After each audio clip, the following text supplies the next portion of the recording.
तपड़दा आओ वेखो आओ वेखो सामने अंदर मझ खलोती है जनाब पट्ठे खांदी है कई पानी पींदी है कई दुनिया देख देख के जाती है कई इस मझ नूं और सामने वेखो मझ दियां मेरे मौला ने 6 लत्तां लाइयां ने मझ दे 2 धड़ लाए ने कुदरत वाले ने दिल करदा उस मझ नूं वेखदे रहिए तो अल्लाह की शान है कुदरत वाले के काम ने मेरे मौला करीम के मौज दे किसी बंदे की जरूरत नहीं कि यह जानवर बनाए जाए यह खेल बनाए और कुदरत वाले के बनाए हुए जानवर ने 2 धड़ वाली मझ 6 लत्तां वाली मझ नूं खुदा की कसमें दूरों दूरों आके ना जट जीवीदार वेख वेख के जा रहे हैं कि बड़ी सोहनी मझ है भाई 5 कलियाम झोटी है लवी चौरिया मदीना दिल करता इस मझ में देखते रहिए बहुत सोहना जानवर है डंगर तो असा भी अपनी जिंदगी बड़े रखे ने पर यह मझ देख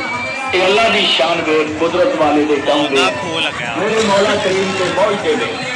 मेरे मौला ने मझ दियां 6 लत्तां लाइयां ने मेरे मौला ने मझ के 2 धड़ लाए ने अज औरतां बच्चे बीबियां भैणां भी देख देख के जा रही ने जनाब औरतां बच्चे बीबियां भैणां भी देख देख के जा रही ने पूरा मेला देख देख के जा रहा है जानवरों को पूरा इलाका देख देख के जा रहा है पूरा शहर देख देख के जा रहा है हर जगह पे इन्हां जानवरों दी गल्लां हो रही ने टांगियां च बसां विच कारां विच रेहड़ियां ते